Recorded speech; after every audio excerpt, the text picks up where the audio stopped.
de poser aux intervenants dans les commentaires. Ce sera plus facile ensuite de pouvoir donner la parole à chacun pour poser les questions. Voilà. Donc là, l'enregistrement est lancé. Absolument. Super. Donc bonjour à tous. Cette table ronde sur le thème de la conduite du changement est proposée et organisée par l'équipe gouvernance cellulaire. Donc c'est une table ronde sur la conduite de changement organisée par un collectif qui développe et propose un mode de gouvernance et d'organisation qui vise à plus d'efficacité et un mode de fonctionnement plus humaniste et plus efficace. Et donc, les 3 personnes qui interviennent ce soir, David, Fabienne et Christophe, sont chacun, dans leur métier, dans leur quotidien, experts de ce sujet de la conduite du changement. Je vais vous présenter en quelques mots. Donc, on a ce soir avec nous Fabienne Simon-Witt, qui est coach interne chez Enedis et qui est chargée de l'accompagnement de la transformation managériale sur le sillon rhodanien chez Enedis. Nous avons David Dreyer. David qui est formateur, accompagnateur et chercheur en gouvernance partagée et qui est cofondateur de l'Instant Z, basé en Suisse. Nous avons enfin Christophe Hérault. Christophe qui est coach, consultant et formateur en développement managérial et organisationnel. Christophe, tu accompagnes les transformations d'entreprises vers de nouveaux modes de management et d'organisation. Cofondateur et co-dirigeant de Coefi. Donc, bienvenue à vous 3. Merci. Je vais demander à nos participants de bien vouloir veiller à éteindre les micros pour que nous n'ayons pas de bruit. Voilà. Maurizio, si vous m'entendez. Alors, chers tous, j'aimerais vous demander en introduction pourquoi c'est important pour vous de discuter ce thème de la conduite du changement aujourd'hui. De quoi on parle quand on dit conduite du changement et en quoi pour vous c'est un thème important? Fabienne, si tu veux bien lancer la danse. Ok, merci Yasmine. Oui, la conduite du changement. Alors, nous, dans notre entreprise, on parle de conduite du changement souvent quand il s'agit de projets d'organisation, de changement d'organisation ou d'outils, et puis souvent de transformation plutôt quand on parle de l'évolution de la culture managériale. Et alors, pourquoi c'est important? Déjà parce que l'engagement des salariés, il s'est beaucoup dégradé pendant plusieurs années. Et on a vu dans le baromètre social, ça devenait vraiment déprimant au fur et à mesure des années, que c'était vraiment incontournable de faire évoluer la culture et les modes de management pour réenchanter le travail au quotidien. Donc, il y a eu un gros travail de fait pour faire évoluer ces modes de management. Un autre enjeu important sur la transformation, c'est l'évolution, enfin la transition énergétique. Et on est attendu, nous et Enedis, pour intégrer toutes les énergies renouvelables, alors que jusque-là, on faisait circuler l'énergie qui venait des centrales nucléaires et des barrages hydrauliques. Et là maintenant, on doit intégrer toutes les sources d'énergie qui viennent de toutes les énergies renouvelables un peu partout sur le réseau. Donc, c'est un changement très important de notre métier. Voilà, et du coup, avec notre monde complexe, c'est une évolution aussi de chacun d'entre nous, individuel, des équipes aussi pour qu'elles apprennent à être plus autonomes, et puis de l'organisation pour s'adapter à ces changements fréquents et importants. Oui, merci Fabienne. Christophe, de ton côté, pourquoi la conduite du changement? En quoi c'est important? Pour moi, j'y suis confronté tous les jours avec les clients que j'accompagne, que ce soit pour un changement individuel, mais surtout quand il s'agit de transformer une entreprise, adopter de la gouvernance partagée, des formes comme l'holacratie, la gouvernance cellulaire. Eh bien, ça implique de remettre en cause des pratiques. Et derrière toutes ces pratiques, il y a tout un tas de modèles mentaux, des schémas, des habitudes, un rapport au pouvoir, un rapport aux autres Et tout ça, finalement, quand on accompagne ces changements, on est confronté à une complexité vraiment importante et ça vient toucher finalement chacun dans une dimension parfois assez intime, dans notre humanité, nos croyances. Et voilà, pour moi, ça me passionne d'explorer cette question du changement, comment bien l'accompagner, comment le vivent les gens qui s'engagent sur ces changements-là. Et donc, j'ai vraiment beaucoup de joie de pouvoir partager ce temps avec David et Fabienne, où on va explorer nos pratiques, s'enrichir les uns les autres, en même temps que j'espère vous apporter peut-être à tous, à toutes, quelques éléments de réflexion utiles. Parce qu'au final, voilà, je crois qu'on a tous à apprendre sur ces chemins-là qui n'ont rien d'évident, qui a rien de standard. Et voilà, je sais pas, peut-être que oui, et la couleur que j'apporte dans cette discussion aujourd'hui, c'est justement ces questions autour des changements de type de gouvernance et de l'innovation managériale d'une manière générale. Je crois que c'est un peu sous cet angle-là que je vais regarder le changement pour notre temps de discussion aujourd'hui. Merci Christophe. Et toi David, la conduite du changement, en quoi c'est important pour toi? Qu'est-ce que ça veut dire pour toi? Alors, je crois que c'est important parce que c'est extrêmement présent dans mon quotidien ces derniers mois. Donc, pour revenir déjà peut-être sur le terme expert, je ne me sens pas encore expert de ce domaine. Donc, je me sens surtout à venir partager un certain nombre d'éléments, on va le voir, des difficultés, des apprentissages de ces derniers mois, voire ces dernières années. C'est important parce que moi, je pense que j'ai commencé à faire de la gouvernance partagée et penser ces méthodes d'organisation avec vraiment cette idée de prendre soin des gens, leur donner la capacité de se sentir plus acteurs de leur environnement pour pouvoir agir dessus, pour pouvoir l'amener à ce qu'ils voudraient. Et puis, en fait, toutes les premières expériences que j'ai pu faire, tous les premiers groupes que j'ai accompagnés, c'était des gens qui, collectivement, s'étaient dit « on a envie d'aller dans cette direction, changeons ». Donc, ils étaient déjà dans cette optique « on va changer ». Et donc, prendre soin d'eux, c'était assez facile parce que c'était juste les accompagner dans ce mouvement-là. Aujourd'hui, j'interviens depuis 1 à 2 années dans des structures qui sont différentes, qui sont de beaucoup plus grande envergure, avec des dizaines, voire des centaines de gens, avec des décisions qui sont prises à la base par des directions, alors qui sont prises pour les bonnes motivations, c'est-à-dire de cette motivation de prendre soin des gens, mais quand on amène nos outils, ben, c'est à des gens qui n'ont pas nécessairement compris ce qui les attendait, n'ont pas compris pourquoi on faisait ça, ils sont dans leur réalité quotidienne. Et puis prendre soin, ben, ça nécessite beaucoup plus de pédagogie, beaucoup plus d'explications. Et il y a vraiment tout un mécanisme à mettre autour des outils et de la philosophie pour accompagner les gens qui n'ont pas demandé à changer, justement, à faire ce pas-là. Dans cette volonté de prendre soin d'eux, autant sur le chemin que ce qu'on imagine qu'ils auront quand ils auront atteint la destination qu'on leur souhaite. Voilà. Alors, c'est intéressant, dans les réponses que vous apportez, il y a déjà quelque chose qui se dessine.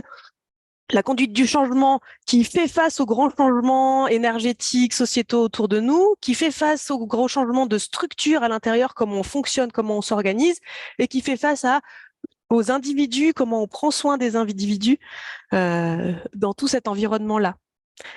La question qui se pose maintenant, et ce qui probablement chatouille les personnes qui nous ont rejoints, c'est pourquoi c'est si difficile? Pourquoi c'est un gros sujet, la question du changement? Quelles sont les difficultés qu'on rencontre quand on s'attaque à un projet qui nécessite de la conduite du changement? C'est quoi les grandes difficultés liées à la conduite du changement pour vous? Christophe, peut-être? Oui, alors, il y en a une telle multitude, c'est Pour en citer quelques-uns. très vaste. Mais je pense à quelques accompagnements que j'ai pu faire, où, par exemple, quand on fait un séminaire avec des clients, on démarre une démarche de changement et on crée tout à coup beaucoup d'enthousiasme et beaucoup d'attentes chez tout un tas de gens qui se lancent là-dedans. Et puis, finalement, leurs espoirs peuvent être déçus sur le chemin parce que c'est trop lent. Certains vont peut-être se désengager, se démotiver parce que ça va pas assez vite. Ils ont perdu cette énergie de départ, ou alors ils ont découvert des difficultés chemin faisant qui sont bien plus importantes que ce qu'ils ont imaginé. Et donc il y a de la déception. Donc pour moi, il y a quelque chose vraiment là de difficile de à la fois créer cette énergie de départ et de garder cet engagement sur le chemin. Je crois qu'il y a aussi une difficulté de créer de la clarté sur ce qu'on veut, vers où on va, quel changement on veut, parce que finalement, chacun en se fait sa propre idée et on a souvent beaucoup de confusion, beaucoup de malentendus par ce manque de compréhension et d'alignement qu'on peut avoir sur ce qu'on est en train d'essayer de faire. Il y a la fameuse résistance au changement aussi. Il y a ceux qui n'ont pas envie d'embarquer. Et donc, pour moi, il y a cette question de quel effort placer sur la mobilisation de chacun, de tous, quel effort placer sur peut-être l'expérimentation avec un petit nombre. Il y a une question de curseur. Et il n'y a pas de réponse toute faite. Donc, en fait, une des difficultés, c'est d'aller être vraiment à l'écoute du système dès le départ et tout au long de la transformation sur ce qui a envie de bouger et où est-ce que ça résiste et pour pouvoir prendre ça en compte. Voilà. Donc, c'est ça les points de vigilance. Oui, c'est les difficultés qui, toi, te semblent importantes, en tout cas celles que tu as choisi de citer. David, est-ce que toi, chez toi, qu'est-ce que tu vois dans ta pratique à toi comme une difficulté qui se présente quand on parle de conduite du changement? Alors moi, j'ai une des choses que je ressens passablement, c'est encore une réorg. C'est-à-dire, j'ai l'impression qu'il y a pas mal d'endroits où je peux passer où ils ont déjà eu des réorganisations et en fait, ça n'a pas porté ses fruits. Ça n'a pas été un vrai changement. C'est-à-dire oui, il y a eu un changement de structure, il y a eu un changement de nom de certains trucs, mais au final, dans leur quotidien, c'est pas mieux. Donc il y a du changement, mais c'est pas mieux. Et mon collègue Cédric, il utilise souvent l'image de la tour Montparnasse pour dire, bah voilà, la direction, ils sont en haut, ils voient Paris depuis cette vision avec ses couchers de soleil, mais aussi avec, ils voient arriver des orages. Et puis les gens qui travaillent, bah, ils sont en bas, ils sont dans le métro, ils sont dans la rue, ils sont en train de slalomer entre les crottes de chiens sur le trottoir. Et en fait, c'est un petit peu comme si ces changements, c'était bon, ben, on va construire une tour Montparnasse ailleurs à Paris, la vue change, mais en fait, ceux qui sont dans le métro, ils sont toujours dans le métro, quoi. Ça n'a pas bougé. Et donc, quand on arrive avec cette mécanique de changement, c'est encore un truc qui va en fait rien nous changer à nous. Et pour moi, c'est le premier message à essayer de faire passer, c'est OK, cette fois-ci, potentiellement, si on arrive au bout, ça va être quelque chose qui va transformer concrètement votre quotidien. Ça va vous permettre de grimper un peu dans cette tour Montparnasse. Ça va demander à la direction de descendre un petit peu quelques étages pour avoir plus d'écoute et plus de lieux de rencontre. Et découle de ça la peur de ne pas avoir le temps, parce qu'il y a beaucoup d'endroits où on intervient, où les gens, en fait, ils sont déjà sous l'eau, ils ont beaucoup de travail. Alors, est-ce qu'ils ont beaucoup de travail ou est-ce que la structure ne les soutient pas là-dedans? Ça reste à clarifier parfois. Et puis, ils sont dans des univers qui sont potentiellement éloignés de ces aspects assez conceptuels de la gouvernance partagée.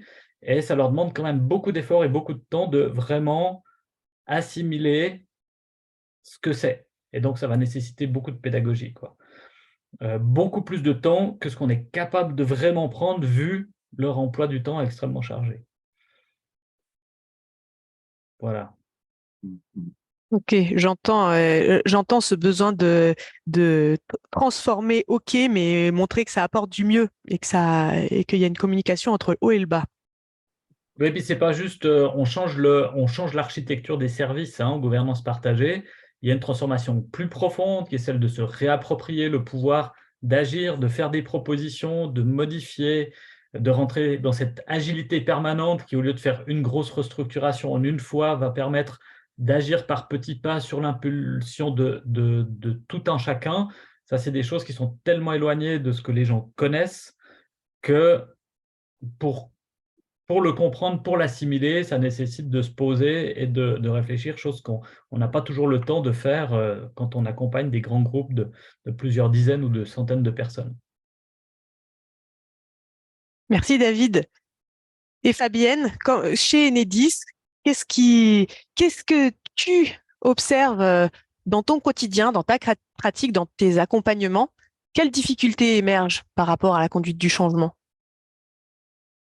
Ce qui m'est venu, c'est le fait que quand on annonce un changement, alors moi je travaille plus auprès des managers, mais du coup, je peux aller repérer des besoins dans les équipes qui ne sont pas couverts, par exemple, ou des choses qui font tension. En fait, ça vient de là, ce que je perçois comme besoin d'accompagnement, des choses qui font tension, soit auprès d'une personne qui ne va pas bien, soit des tensions entre les équipes. Et alors, les réactions sont souvent de la méfiance ou de la crainte, parce que la peur qu'on remue les choses négatives et puis qu'on reste là-dedans, quoi. Alors qu'au contraire, moi, j'y vois une occasion d'améliorer, de progresser ensemble pour repérer quels sont les besoins qui ne sont pas satisfaits et voir comment ensemble on peut co-construire quelque chose qui réponde aux besoins. Voilà, et je pense que ça vient du fait que notre éducation, elle a beaucoup été centrée sur ce qui ne va pas bien. On met l'accent sur nos points faibles qui sont améliorés et on a tendance à considérer que l'erreur, c'est une faute, quoi, alors qu'on a au contraire à apprendre de ce qui est difficile. Et puis nos organisations sont quand même assez silotées, c'est une très grande entreprise. Et donc les managers ont des objectifs très précis, un reporting assez serré à faire dans des délais courts. Ils sont globalement sur du temps court. Et donc, ils n'ont pas forcément beaucoup de temps pour se poser, penser à fonctionner différemment. Et puis aussi, chacun a sa vision du monde et puis aussi par son rôle, sa manière d'envisager les relations, d'envisager la manière dont on travaille en fonction du rôle de chacun. Et donc, on a besoin de croiser les représentations de chacun des membres de l'organisation pour pouvoir ouvrir un peu la vision globale et les représentations de chacun. Mais ça, il n'y a pas beaucoup d'occasions qui permettent ces partages-là.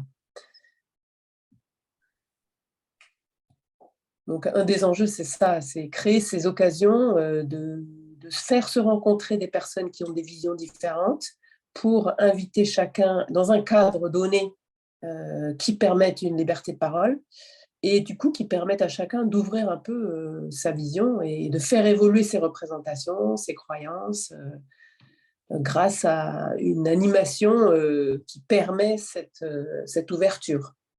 Oui. Donc, vous avez dressé un bel éventail de difficultés qui peuvent se présenter. On parle on est dans le changement, on est dans la transformation. Les personnes se retrouvent face à des changements. Vous avez cité parfois des changements non compris où il n'y a pas suffisamment de clarté. Parfois, un gap entre ce qui vient du haut de la tour Montparnasse et de la base dans le métro parisien. Vous avez parlé de méfiance, de crainte, de tension entre les personnes qui émergent à des moments où on se retrouve dans le changement. Vous avez parlé de réussir à convaincre les gens que encore une réorg, oui, mais c'est pour du mieux. Est-ce que les personnes qui sont dans le changement ont la conviction que ça va leur apporter quelque chose de positif? Et enfin, comment maintenir l'enthousiasme et l'engagement dans le temps et pour éviter les espoirs déçus. Donc, je vois un bel éventail de difficultés que vous avez nommées là et qui peuvent se présenter quand on transforme, quand on apporte du changement. Qu'est-ce que vous pouvez, de quoi vous disposez, de quels outils, de quels éléments vous disposez pour apporter des réponses à ça? Qu'est-ce qu'on peut mettre en œuvre concrètement pour répondre à ces difficultés? Peut-être David, si tu veux prendre la parole. Oui, ça me va. Alors, qu'est-ce que j'ai comme solution? Et alors, je vais déjà aller dans les solutions un peu théoriques. Je ne suis pas sûr de l'avoir encore entièrement expérimenté, mais c'est vrai que, ou suffisamment expérimenté. Il y a une chose qu'on essaie vraiment de faire, c'est d'essayer de comprendre où est-ce qu'on peut agir en premier pour obtenir ce qu'on appelle les quick wins, c'est-à-dire où est-ce qu'on peut aller dans l'organisation et sur quoi on va agir pour d'emblée obtenir un résultat qui soit concret pour les équipes et qui leur fasse se dire « Ah oui, il y a un potentiel derrière ». Je donne un contre-exemple à ça. Dans une organisation que j'accompagnais, on avait insisté pour qu'on commence par écrire la raison d'être, qui est effectivement pour nous un point de départ. Mais après l'atelier d'une journée, on a écrit une raison d'être, on a écrit quelques valeurs. Quand on a demandé le feedback des gens qui étaient présents, c'est « Oui, bon, ça va, vous êtes le 5e consultant qui vient écrire une raison d'être avec nous. Ça n'a jamais rien changé. Pourquoi est-ce que ça serait cette fois-ci qu'il y a une différence avec ça, quoi ?» Et donc là, typiquement, on n'avait pas pris les devants pour aller chercher, OK, où est-ce qu'il y a de la souffrance, où est-ce qu'il y a des problèmes, pour essayer d'agir à cet endroit-là en tout premier.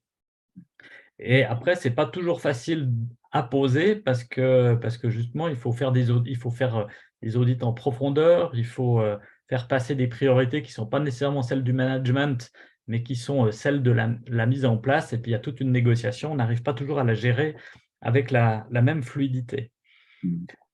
Et puis, peut-être quelque chose de plus pratique et de plus concret que là, on fait de plus en plus, c'est vraiment d'avoir un comité de pilotage local, c'est-à-dire d'identifier au sein de l'organisation les gens, les personnes clés qui vont prendre le relais et qui vont nous soutenir et qui vont même parfois faire l'interface. Moi, je suis en train de réfléchir à leur faire tourner un certain nombre de vidéos pédagogiques, d'explications de concepts pour que ça soit des gens de l'interne qui s'adressent aux gens qui sont sur place et que ça ne soit pas le consultant externe qui arrive avec ses beaux concepts et puis ces vidéos pédagogiques préparées à l'avance, en fait. Et dans ces personnes clés, je pense qu'il y a un vrai défi de savoir les identifier parce qu'il y a plein d'aspects qui sont différents. Il y a de la motivation, il y a des compétences, il y a aussi une forme de charisme ou d'aura qui est liée à la position au sein de l'organisation. Mais je pense qu'il y a aussi une forme de complexité dans la transformation. Et puis là, depuis peu, et je suis en train de réfléchir à l'intégrer, et je crois qu'il y a José qui est parmi nous, qui nous écoute, eh bien, on se rend compte qu'il y a un certain nombre de tests qui existent pour mesurer un petit peu, pour évaluer la capacité de chacun, notamment avec le test Valpeo, la capacité à gérer la complexité. Et ça me donne bien envie de creuser un peu sur le profilage un peu de ces personnes clés qui nous relayent au sein des organisations. Voilà, j'en ai plein d'autres, mais je vais laisser des choses pour mes collègues. Oui. Merci David. Je rappelle à vous tous qui nous écoutez, si vous avez des questions à poser ou si vous voulez creuser sur certaines des choses qui sont citées ici, n'hésitez pas à écrire dans les commentaires pour que dans la deuxième partie, on puisse y faire référence. Fabienne, de ton côté, en termes de solutions face à ces défis ou à ces difficultés de la conduite du changement? Qu'est-ce que... Oui, alors moi j'anime au sein de mon unité un groupe qui s'appelle le Cercle Multi-Acteurs, qui réunit une quinzaine de participants de métiers et de profils différents. En gros, c'est un échantillon de tous les métiers de l'entreprise. En 15 personnes, ça représente 2000 agents, y compris médico-social, représentants du personnel, managers variés, fonctions support. Et l'enjeu, c'est dans un cadre de bienveillance et co-responsabilité, de partager justement nos visions différentes sur un sujet de fond lié à la qualité de vie au travail. C'est un genre de think tank interne.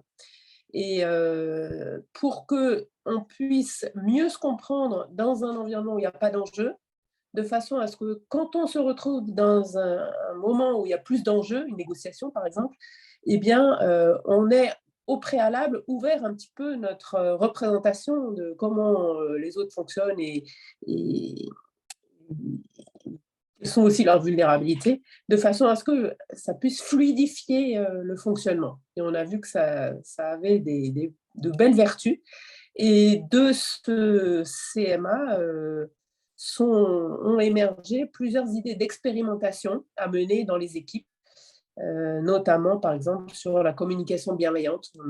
Donc il y a des managers parfois qui font des demandes ensuite d'animation sur mesure dans les équipes pour faire évoluer des choses en fonction du besoin. Donc pour améliorer la communication par exemple entre les personnes sur un même plateau téléphonique, ou bien une animation pour un manager qui arrive et qui veut donner sa vision et faire partager ses managers de proximité sur les valeurs et puis la manière dont ils ambitionnent de construire l'activité dans les 3 ans à venir.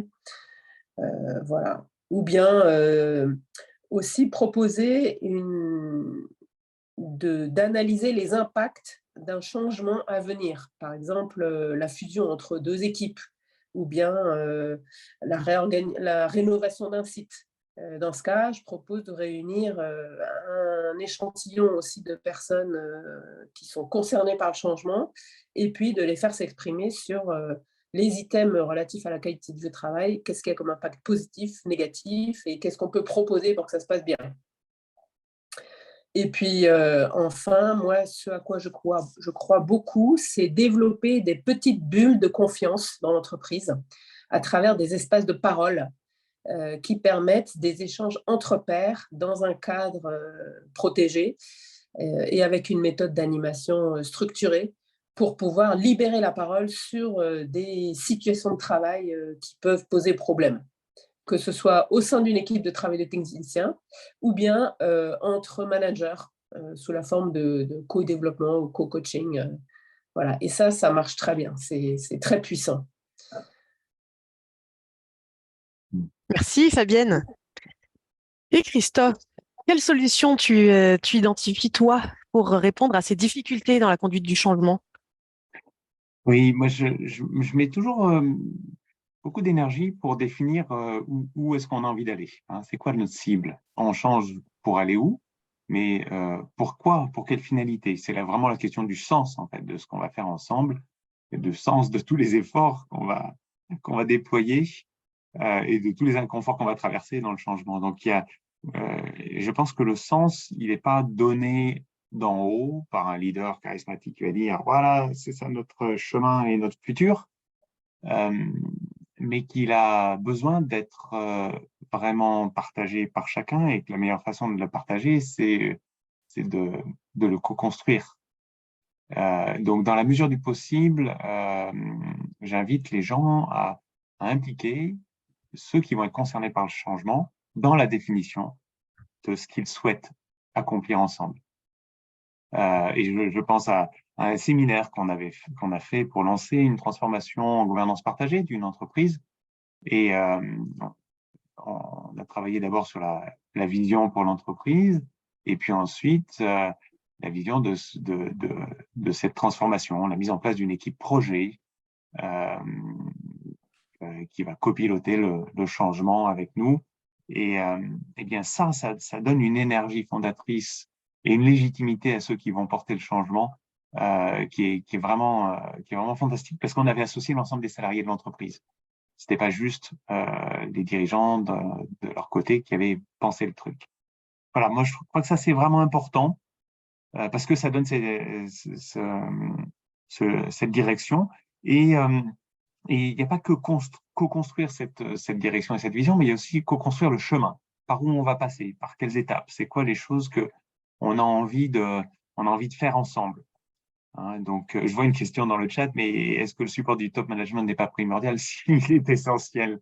Il est essentiel. Le top management est associé à cette co-construction. Bien sûr, il a un mot à dire en tant que leader, et c'est intéressant qu'il prenne une vraie place de leader. Ça, ça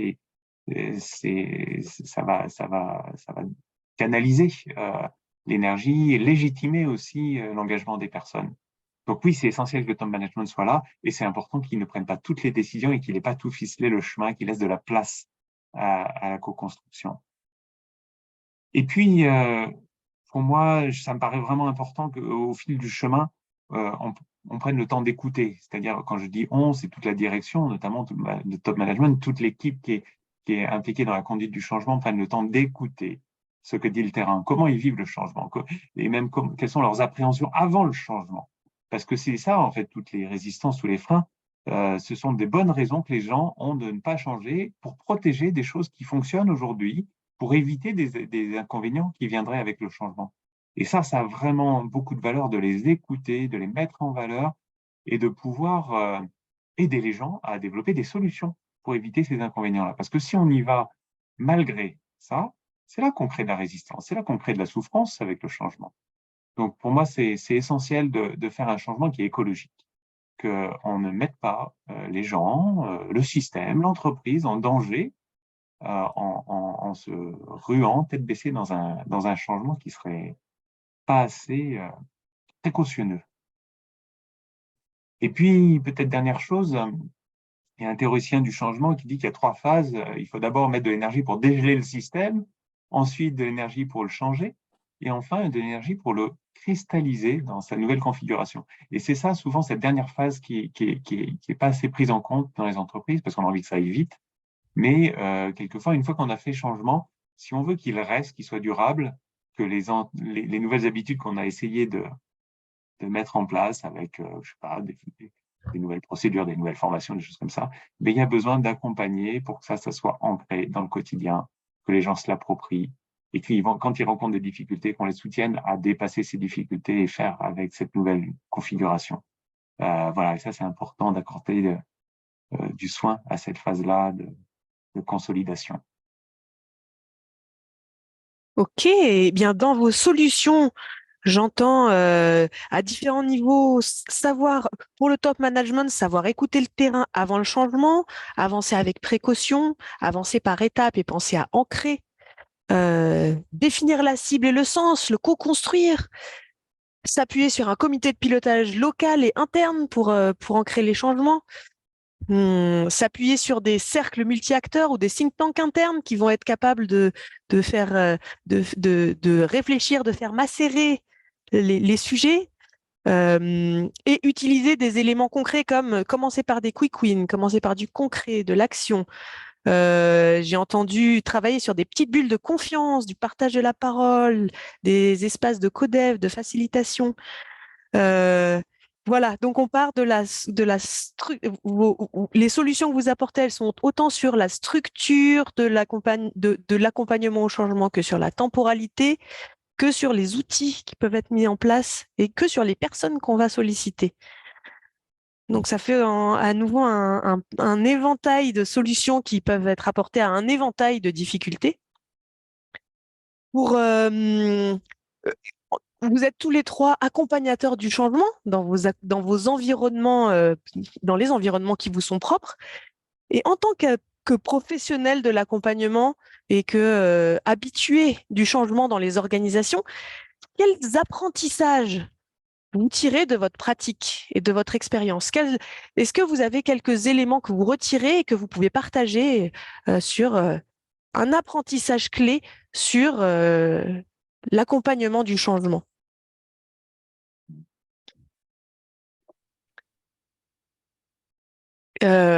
Christophe, Oui, bon, ben, je repars dans l'autre sens. moi, je dirais l'humilité. Mon Dieu, que c'est dur le changement et que c'est pas prévisible et qu'il y a des choses qu'on a pensé que ça marcherait et que ça marche pas.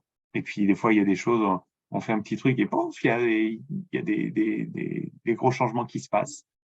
Donc, pour moi, c'est ça, c'est de pas vouloir construire un dispositif de changement complexe, planifié sur 3 ans avec toute une artillerie, la logique de planification et de contrôle un peu traditionnelle dans la gestion de projet, mais vraiment de se mettre dans une logique d'agilité, une gestion de projet agile où je tente un truc, je vois comment ça réagit et je définis le prochain pas en fonction de cette réaction-là. Il y a vraiment quelque chose qui est, OK, j'accepte l'incertitude et le brouillard. Alors, évidemment, moi, je me suis fait cette expérience et cette conviction, mais souvent les clients qui démarrent le projet, eux, ils aimeraient qu'on ait tout planifié, le chemin à l'avance. Et donc, voilà, je passe du temps à parler de ça avec mes clients et quelque part essayer de leur donner de la confiance. Parce que c'est ça, le besoin de planifier à l'avance, c'est pour se rassurer qu'on va pas se perdre en chemin. Et donc, pour moi, c'est ça, c'est vraiment euh, à la fois faire confiance et dans ce faire confiance dans ce système d'ajustement permanent de petites boucles. Je fais un petit changement, je vois comment ça réagit et j'avance comme ça, pas à pas. Et souvent, j'ai eu des belles surprises. Je pense à un accompagnement où on voulait mettre en place la gouvernance partagée et il y a quelqu'un qui était vraiment pas du tout convaincu. Alors, moi, ça marchera jamais ce truc-là, ça tient pas la route, etc. Il se trouve que dans le projet, il prend beaucoup d'ampleur et il est identifié, coopté par ses collègues pour devenir le futur président de l'entreprise. Et, euh, et bien en fait, chemin faisant, il est devenu un des plus fervents avocats de ce changement et de la mise en place de la gouvernance partagée. Et du coup, voilà, c'est des belles surprises, des belles pépites. Donc il y a aussi plein de belles surprises dans ces accompagnements du changement. Et donc, voilà, pour moi, je crois que dans l'apprentissage que j'ai là-dedans, c'est que c'est pas si dur que ça aussi le changement et que si on y va avec cette logique agile, euh, on arrive à faire de belles choses sans trop se faire mal. Oui, et puis un commentaire de Georges Combi qui dit d'où l'importance de mixer la planification top-down et l'émergence bottom-up. Très juste. En Ouais, réaction à ce vraiment, que. très belle synthèse, Georges. Oui. Eh ben, merci, Christophe. Fabienne, de ton côté, quels Oui, apprentissages pour toi? alors moi je rejoins Christophe. Moi je voulais dire la puissance des petits pas et notamment l'expérimentation. Ne pas chercher à planifier tout de suite un changement important, mais mettre le pied dans la porte et puis laisser diffuser le parfum dans la pièce pour donner envie. Et moi, j'ai vraiment expérimenté ça, et notamment la communication bienveillante, ça a été un déclic pour moi dans l'entreprise. C'était tout à fait de cet ordre-là. Et puis ensuite, trouver des alliés qui puissent aider à faire connaître et puis à donner envie. Et puis des sponsors aussi pour avoir à la fois l'appui du terrain et puis l'appui de la hiérarchie, de façon à ce que, comme le commentaire le dit, faire émerger le changement à la fois du terrain et puis de la direction. Et puis, pour moi-même, j'ai découvert il y a quelques années le terme de marginal séquent.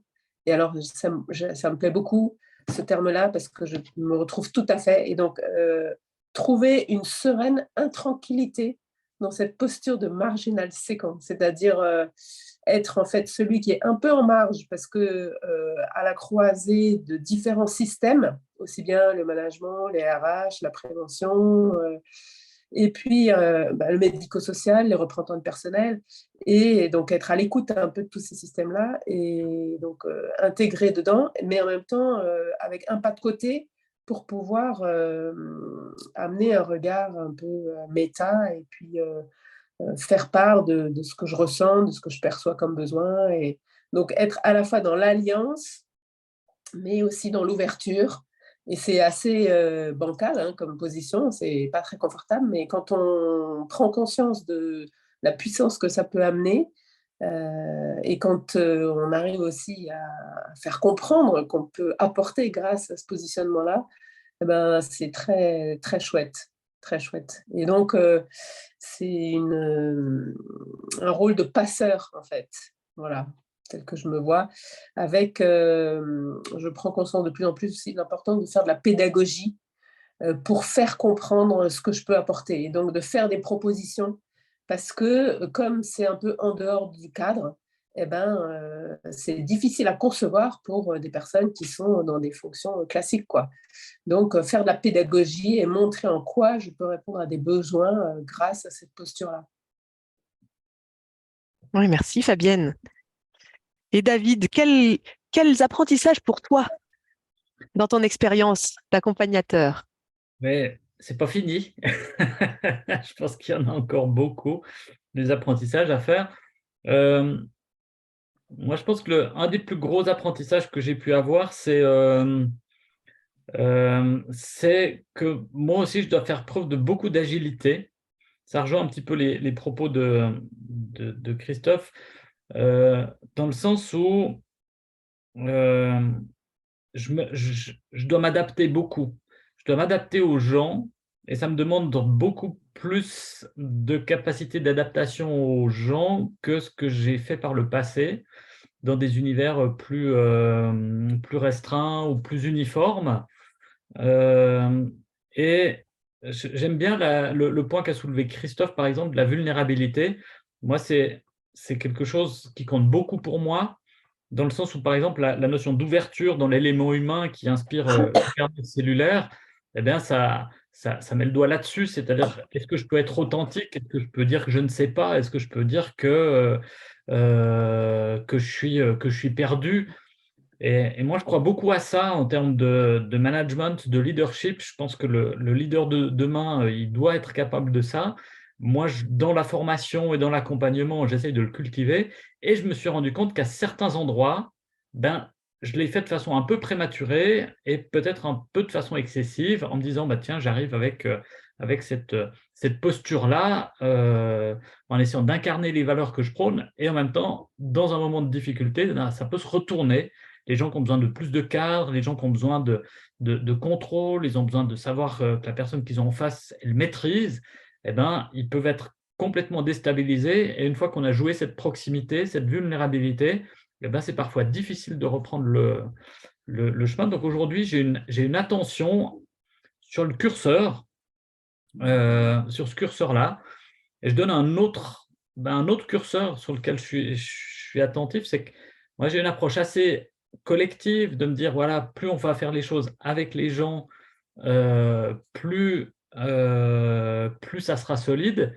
Et en même temps, je me rends compte que d'arriver avec des éléments qui sont trop conceptuels auprès d'équipes terrain, eh ben, parfois, c'est difficile. Et quand j'explique aux gens, bah voilà, la raison d'être de votre rôle, il faut l'écrire comme ça, on se retrouve dans 2 semaines et je compte sur vous pour l'avoir écrit, bah, en fait, ils vivent peut-être 2 semaines assez, assez inconfortables parce que c'est hyper loin de leur réalité. Ils sont pas encore dans la compréhension de ce que c'est une raison d'être. Ils ont peut-être pas ils sont peut-être pas doués pour écrire des textes et ils ont une sorte de devoir. Donc aujourd'hui, j'essaye de trouver la balance en OK, faire les gens, mais en même temps s'assurer qu'ils sont soutenus et qu'on leur demande pas quelque chose qui leur sort de leur zone de compétence, parce qu'ils risquent de tomber dans des formes d'anxiété qui ne sont pas celles qu'on souhaite. Donc voilà, de mettre encore plus d'énergie que ce que j'ai mis jusqu'à présent, de sentir ce qu'il est possible de demander aux gens et d'inventer ce qui est nécessaire pour vraiment les soutenir là-dedans, c'est un de mes gros apprentissages cette dernière année. Wow, ouais, ben merci David. J'ai à nouveau fait le nuage de ce que j'ai entendu de vos apprentissages. J'ai entendu des apprentissages beaucoup sur la posture de celui qui conduit le changement ou celui qui accompagne le changement. Cette posture être capable d'humilité, être capable d'ouverture et de vulnérabilité. J'ai entendu le besoin d'être agile, de naviguer dans l'incertitude et dans le brouillard. J'ai entendu ce que Fabienne nommait la sereine intranquillité aussi. Donc, la posture de l'accompagnateur du changement. Donner envie, trouver des alliés et des sponsors, savoir s'adapter aux gens, oser faire de petites boucles et de petits pas, s'appuyer sur le petit et ne pas chercher la complexité. Et enfin, savoir jouer avec les curseurs entre vulnérabilité et contrôle, entre faire le collectif et être très cadrant et très soutenant. Voilà un beau catalogue. Ce que j'entends et ce que je retiens, moi, comme mot de la fin, c'est que ces apprentissages, ils sont en continu et qu'ils sont jamais finis. Donc, on aura beau les partager, il y en aura toujours de nouveaux à apprendre et probablement à s'adapter à chaque situation. Eh bien, merci infiniment à vous trois pour vos partages et vos contributions à cette table ronde, ce qui nous permet d'arriver à un second temps. Et avant d'ouvrir ce second temps de questions, je vais vous rappeler à tous que si vous souhaitez rester en lien avec nous, avec David et Fabienne, Christophe va poster dans les commentaires un lien où vous pouvez laisser votre avis, vous pouvez laisser vos coordonnées. Et si vous le souhaitez, vous pouvez demander à avoir un échange particulier d'une quinzaine de minutes avec l'un des 3 intervenants sur une problématique de changement qui vous occupe en ce moment. Donc voilà, n'hésitez pas dans le temps qui va suivre ou après quand on se quittera, à aller sur ce lien et à nous envoyer vos coordonnées, nous dire si vous souhaitez avoir ce temps d'échange. Voilà pour le partage du lien. Ce qui nous amène à présent à un temps de questions.